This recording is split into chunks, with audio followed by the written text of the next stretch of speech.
نماز کا چور بہت بڑی چوری کرتا ہے۔ آپ حیران ہوں گے، نماز کا بھی کوئی چور ہو سکتا ہے؟ جی ہاں، اللہ کے رسول علیہ الصلوۃ والسلام نے فرمایا، موطا امام مالک، جناب امام مالک رحمہ اللہ اس حدیث کو نقل کرتے ہیں اپنی کتاب موطا امام مالک میں، لکھتے ہیں کہ نبی کریم صلی اللہ علیہ وسلم نے صحابہ کرام رضوان اللہ علیہم اجمعین سے پوچھا کہ شرابی، زانی اور چور جو چوری کرتا ہے، جو چور ہے، اس کے متعلق تمہارا کیا گمان ہے، تمہارا کیا خیال ہے، تمہاری کیا سوچ ہے؟ یعنی ان کا گناہ کتنا ہے جو چوری کرتا ہے، جو زنا کرتا ہے، جو شراب پیتا ہے؟ صحابہ رضوان اللہ علیہ اجمعین نے کہا، اللہ کے رسول، آپ اور آپ کا رب بہتر جانتا ہے اس بندے کے بارے میں جو شراب پیتا ہے، جو زنا کرتا ہے، جو چوری کرتا ہے۔ نبی کریم صلی اللہ علیہ وسلم نے فرمایا، یہ گناہ کبیرہ ہیں اور ان میں سزا بہت بڑی ہے۔ پھر آگے کیا کہا؟ فرمایا، کان کھول کر سن لو، بہت بری چوری، بدترین، ورسٹ، سپرلیٹو ڈگری ہے اس کے اندر۔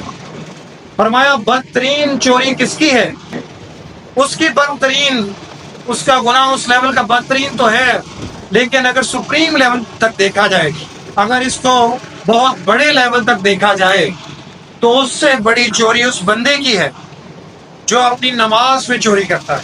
آپ حیران ہوں گے، صحابہ بھی اسی طرح حیران ہوئے کہ نماز میں کون چوری کرتا ہے؟ فرمایا، وہ اس طرح سے کرتا ہے جو نماز کا رکوع اور سجدہ پورا نہ کرے۔ رکوع کے اندر گیا ہے، اس کا جسم جو ہے وہ اس طرح فلیٹ نہیں ہے۔ ایک حدیث کے اندر آتا ہے، حکم عقل، فرمایا اس کا جسم اس طرح فلیٹ ہو کہ اگر اس کے اوپر پانی جو ہے وہ ڈالا جائے وہ پانی رک جائے۔ ہمارے رکوع کیسے ہیں؟ ہمیں تو جلدی بڑھی، ہمارے تو کام بڑھے، ہم مختصر وقت اللہ رب العالمین کے اس اہم حکم کے لیے بھی گزارنا پسند نہیں کرتے کہ ہم نبی کے طریقے پر نماز پڑھیں۔ اور نبی کا طریقہ کیا؟ صلو کما رأیتمونی اصلی۔ آقا علیہ الصلوۃ والسلام کو نماز کس نے سکھائی؟ جبرائیل علیہ السلام نے سکھائی۔ جبرائیل علیہ السلام کو نماز کس نے سکھائی؟ اللہ رب العالمین نے سکھائی۔ پھر اس نماز میں کمی بیشی کیسے ہم کر سکتے ہیں جو ہمارے نبی نے ہم کو سکھائی؟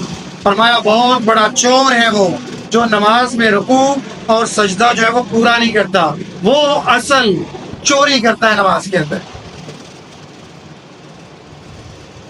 پھر جب رکوع سے سر اٹھائیں، لوگ کہتے ہیں ہم تو کئی سالوں سے ایسی نمازیں پڑھتے جا رہے ہیں، ہمیں پتہ ہی نہیں تھا۔ ایک وقت ایسا آیا، میں ایک مجلس میں بیٹھا تو وہاں پہ توحید اور شرک کی باتیں شروع ہو۔ میرے بڑے قریبی عزیز ریلیٹو بھی بیٹھے۔ میں نے جب توحید کی باتیں کی، جب وہ گفتگو عروج پر، کلائمیکس پر پہنچی، تو میرا ایک عزیز کہتا ہے کہ آپ نے جو باتیں کی ہیں اور قرآن و سنت کے جو دلائل دیے ہیں، ان کو سننے کے بعد ہمیں تو اپنے مسلمان ہونے پر بھی بہت بڑا شک گزر چکا ہے۔ میں نے کہا، وہ کیسے؟ وہ کہنے لگا کہ آپ نے یہ جو باتیں بیان کی ہیں قرآن و سنت کی روشنی میں، یہ تو ہماری توحید کو ہی سراسر زائل کر رہا ہے کہ ہم تو توحید کے اوپر کھڑے ہی نہیں۔ پھر اس کا اگلا سوال، کفار مکہ کیا سوال کیا کرتے تھے؟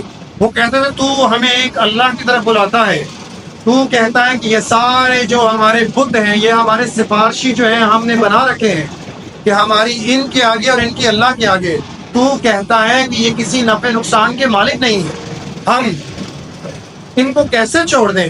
کیا ہمارے آباء و اجداد گمراہ تھے؟ اس نوجوان نے بھی مجھ سے یہی سوال کیا، کیا ہمارے آباء و اجداد غلط طریقے پر تھے جنہوں نے ہمیں یہ باتیں سکھائیں؟ قرآن کیا کہتا ہے؟ قرآن کہتا ہے، ہاں اے نبی، ان کو کہہ دے کہ ان کے آباء و اجداد بھی گمراہی پر تھے۔ ان کو یہ گارنٹی، یہ سرٹیفکیٹ ہرگز نہ دینا کہ تم بالکل ٹھیک ہو۔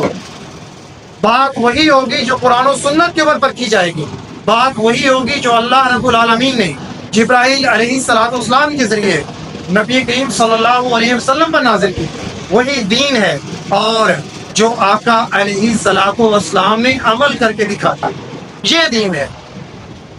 یہاں سے اٹھ کے کوئی بھی دعویٰ کرتے کہ نہیں جی بات اس طرح ہے، بات اس طرح ہے.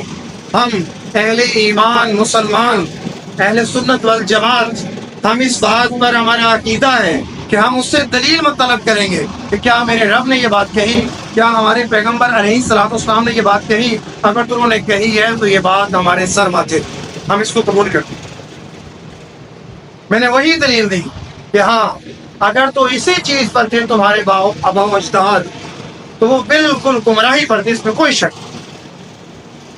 اور اگر ہم یہ سمجھتے ہیں کہ نہیں ہمارے فلاں نے اس طرح نماز پڑھی، ہمارے فلاں نے نماز اس طرح پڑھی، کمی کوتاہی ہو سکتی ہے، اللہ نے سینس دی ہے، عقل دی ہے، سمجھ دی ہے، ہم دین کو پڑھ سکتے ہیں.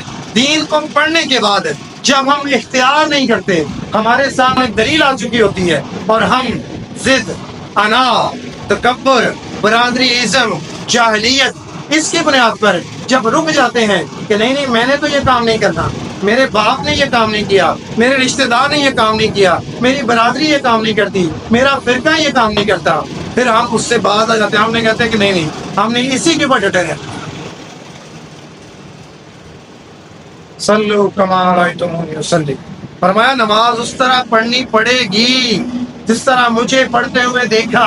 اور ہم نے آقا علیہ الصلوۃ والسلام کو دیکھا تو نہیں، حدیث کی کتابیں جو ہیں وہ بھری ہوئی ہیں کہ اللہ کے رسول نے کس طرح سے نماز پڑھی.